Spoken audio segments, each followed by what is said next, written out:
Mke wa Tundu Lissu azidi kuizunguka dunia akitaka mume wake aachiwe na mamlaka za Tanzania chini ya Rais Samia Suluhu.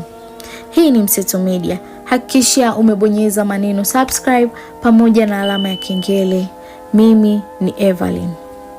Mke wa mwenyekiti wa chama cha Demokrasia na Maendeleo Chadema, Tundu Antipas Lissu amezidi kuzunguka kwenye mamlaka kubwa duniani za haki za binadamu na utawala bora, akitoa malalamiko yake juu ya mume wake kushikiliwa gerezani nchini Tanzania kwa kesi ya uhaini, akidai kesi hiyo ni ya kisiasa na kutaka mamlaka za Tanzania chini ya Rais Samia Suluhu Hassan ziweze kumwachia. Mke wa Lissu amefika kwenye kamati ya haki za binadamu ya Bunge la Umoja wa Ulaya kutoa malalamiko hayo juu ya mamlaka za Tanzania, akieleza kuwa Lissu ni mwenyekiti wa chama kikuu cha upinzani nchini Tanzania na mwanasiasa mwenye ushawishi mkubwa, akieleza pia yeye na kila mmoja anajua Lissu amepewa kesi ya uhaini kutokana na msimamo yake ya no reform no election iliyotaka mabadiliko kwenye tume ya uchaguzi ili uchaguzi uwe huru na wa haki.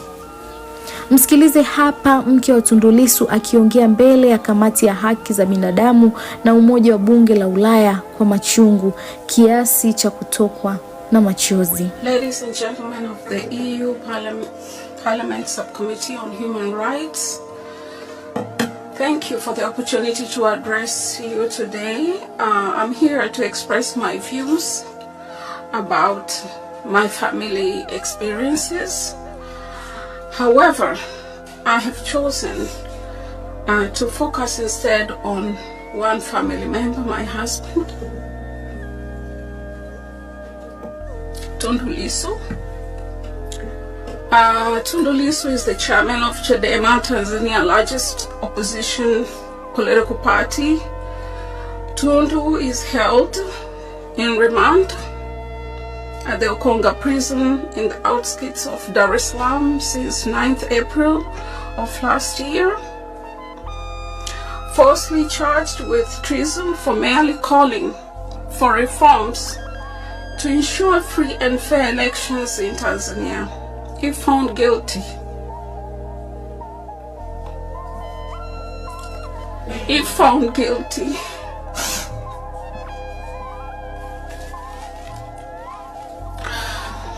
he will be sentenced to death.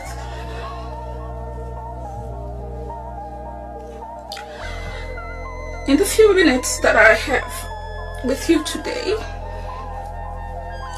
I want to underscore the many years of abuses Tundu has endured in his fight for the rule of law, democracy, human rights, and a government that is accountable to its citizens. I hope you will agree with me that those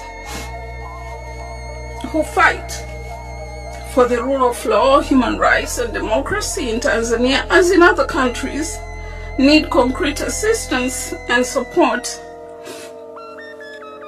from the international community, because these are people who work peacefully to promote and protect universally recognized human rights. Tundu, for 3 decades, worked for people-centered peaceful reforms in Tanzania with his master's degree in law. He became a senior advocate, a former president of the Tanzanian Bar, a former member of parliament for Singida East for nearly 10 years, a former vice chairman of Chadema, and presently the chairman of Chadema. His commitment to public service is no doubt unquestionable. Tundu's entire adult life has been dedicated to improving broken systems and championing progressive change. He has tirelessly fought for legal rights and public policies for the underrepresented and the general public at large. In 2017, his vocal opposition in Parliament to regime abuses of power resulted in every family's worst nightmare, assassination attempt.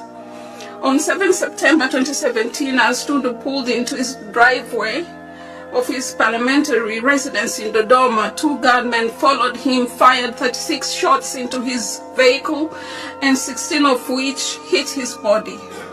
He was stabilized in Dodoma, airlifted to Nairobi, and then later relocated here in Belgium, where he received treatment for 3 years. To date, I do recall how one day while in Nairobi, I was told to park and leave a premise which was less than 500 meters from the hospital, because some social alarm had been raised to the effect that a person believed to have been an abductor had checked into the premise that I was staying. I knew fear then, as I have never known fear. To support, with the support of individuals and of other organizations, we were able to leave and safely come here.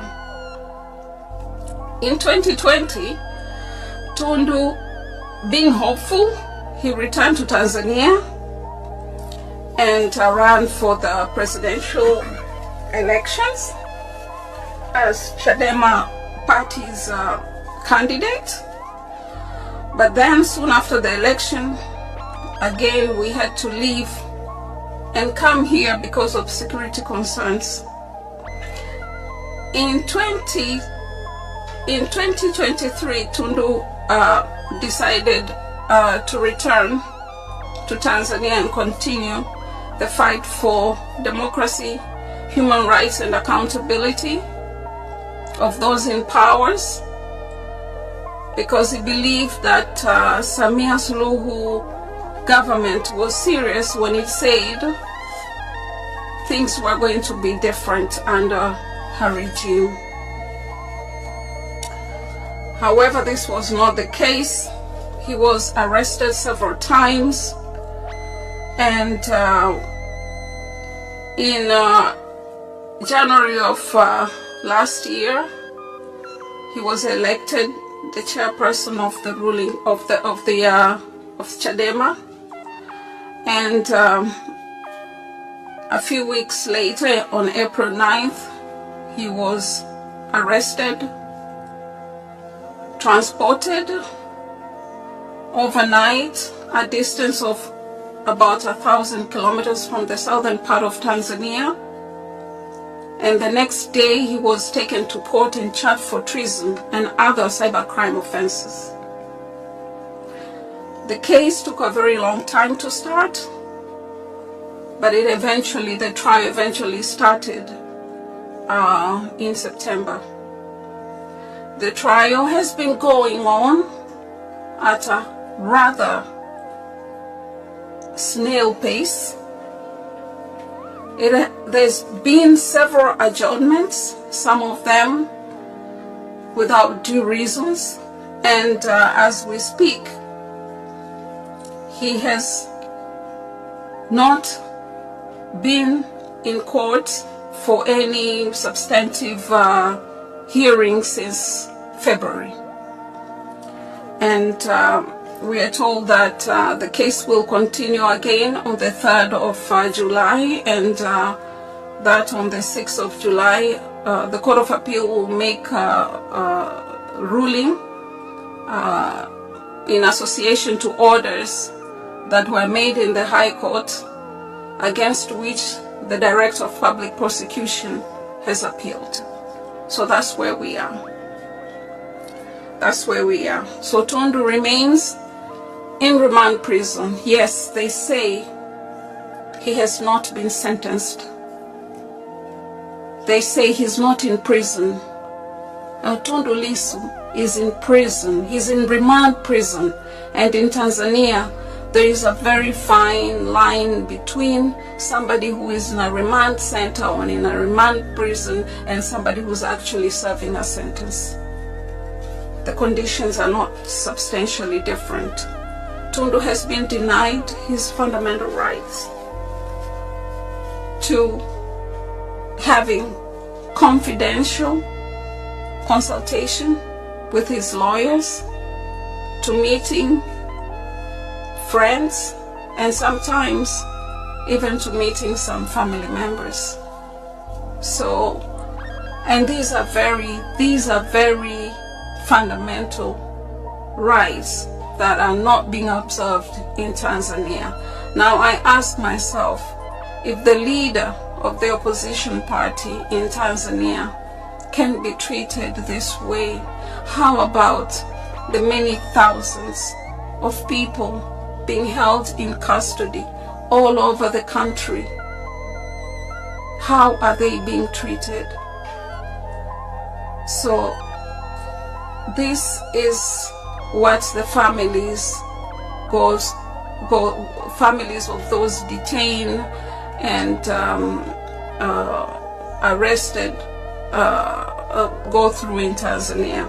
Kama tulivyosikia hapo, mtazamaji wangu, ni kwamba mke wa Lissu ameliomba bunge la Ulaya kuingilia kati ili mume wake aweze kuachiwa huru, huku akilalamikia mamlaka za Tanzania chini ya Mheshimiwa Rais Samia kwenye upande wa haki za binadamu na utawala bora. Sasa wengi wanajiuliza, je, bunge hilo litachukua uamuzi gani? Sasa kuhusu hayo yote, hakikisha umebaki karibu na Mseto Media, tunakuletea kila linalotokea. Lakini je, maoni yako kufuatia hili tuandikie hapo chini na sisi tutasoma. Na hii ni Mseto Media na mimi ni Evelyn. Hakikisha umesubscribe, comment, like na kushare. Mseto Media, we connect everywhere.